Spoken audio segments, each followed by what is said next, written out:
Hi. Welcome. Come on in. I love this little entryway, kind of the formal entry, and it's kind of trippy Adirondack style, wouldn't you say, a little bit? And I'm immediately drawn to this great mirror. The mirror was made in Maine. We found it up in Hudson, New York. Harry drags me to the far ends of the stores. Harry Heisman, Harry who Heisman helped you on the yes. He takes me into the dirtiest, darkest antique store possible. We find this great mirror that is like made for the room. Everything in this house, Chris, has a story. I know this was Albert Hadley's, your wonderful mentor's rug. Tell me about how it found its way here.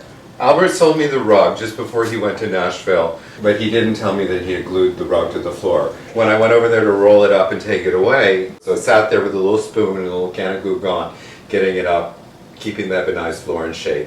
So the funny thing about this is when I made this kitchen, I thought I needed a long table. My mother has a long table in her kitchen, and I got the long table in here, and you had to walk all the way around the long table. Markham Roberts came over here and said, "You need a little square table."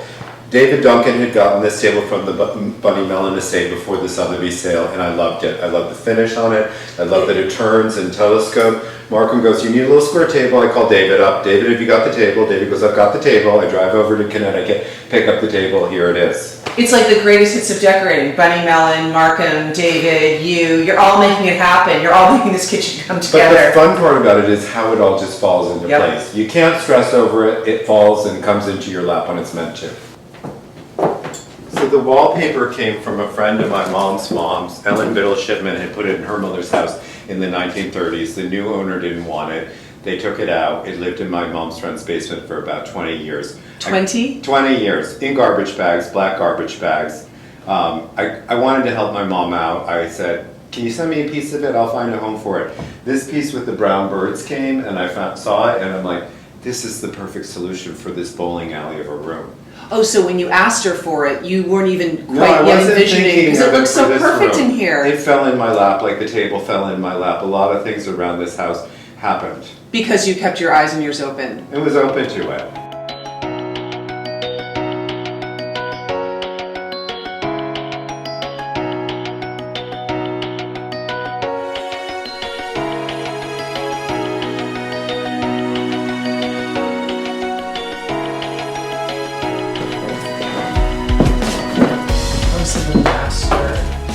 My master bedroom, I made a starburst mirror.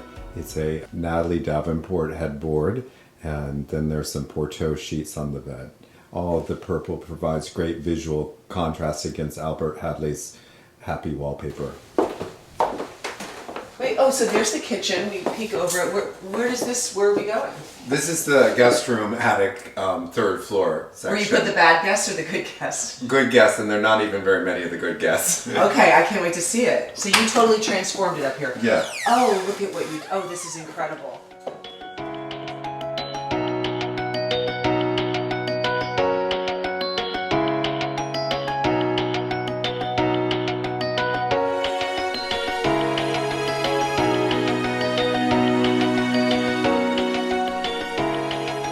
Tell me about this explosion of color and pattern in this guest room. It's called Fireworks. I initially thought I wanted the blue pattern of Fireworks, then I got the sample. Because the floor is blue. Because the floor is blue. Right. Got the blue sample. I was like, no, I need red in here. I'm all about the contrast. The bed was Albert Hadley's guest bedroom in his country house in Southport.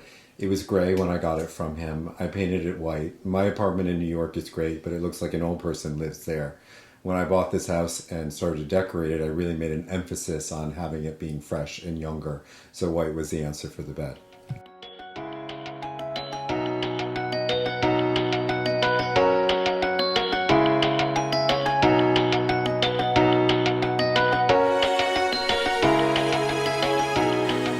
I am just over the moon about this unexpected outdoor pairing. I think this is going to start a trend of this aubergine purple with the dark navy blue and the glossiness. And this was not a set. How did you find all these different pieces? Then you repainted them, or? I found in piecemeal. All the chairs, the armchairs, the side chairs came from Joel Chen in LA.